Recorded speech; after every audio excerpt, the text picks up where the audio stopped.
as the engine's pistons accelerated to top dead center at a speed of 26.9 meters per second, thanks to their 92.8 millimeter stroke and 8,700 RPM red line. Using the formula V mean equals 2 times piston stroke divide by 1,000 multiplied by RPM divided by 60. An engineer asked the engine, "Are you efficient within a specific RPM range because you're an engine, or are you an engine because you're efficient within a specific RPM range?"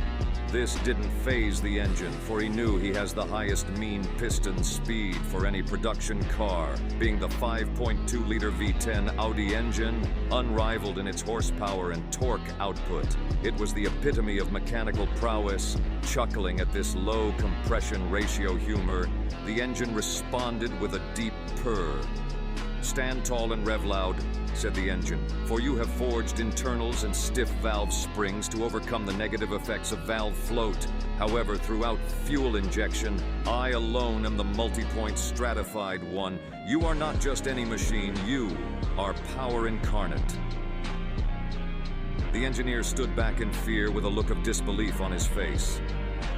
Engines purr, a mechanic's delight, Diesel's principle applied just right.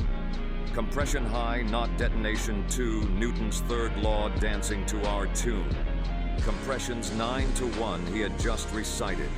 For he could not compete, as he had to run high-octane fuel and boost from within his turbocharger to make the same power and torque from a lower displacement reciprocating engine. However, the engine was equally as stunned as the engine, for he made 398 pound-feet of torque at 6,500 RPM, whereas the engineer had a 2-liter, the M139i, making 402 pound-feet of torque at 5,250 to 5,500 RPM.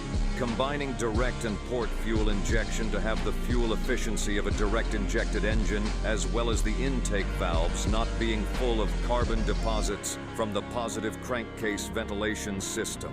The engine then remembered it had a high RPM, where its performance remained at peak, a symphony of pistons and gears working in harmony and more valve overlap. For the engine was more refined in its power delivery, as the intake valves opened to let air and fuel combust in the chamber. "But would you lose power at high RPM?" said another engineer. "Nah," the engine roared back confidently. "I'd use variable valve timing and a more aggressive camshaft profile. Doing so allows the engine to reduce the negative effects of air-fuel mixture detonation prematurely."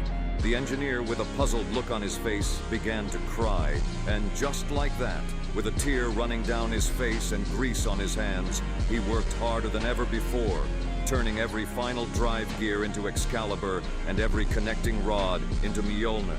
And he did it all with a smile, for he knew the secret. The magic was not in the machine, but in the man who could make it sing.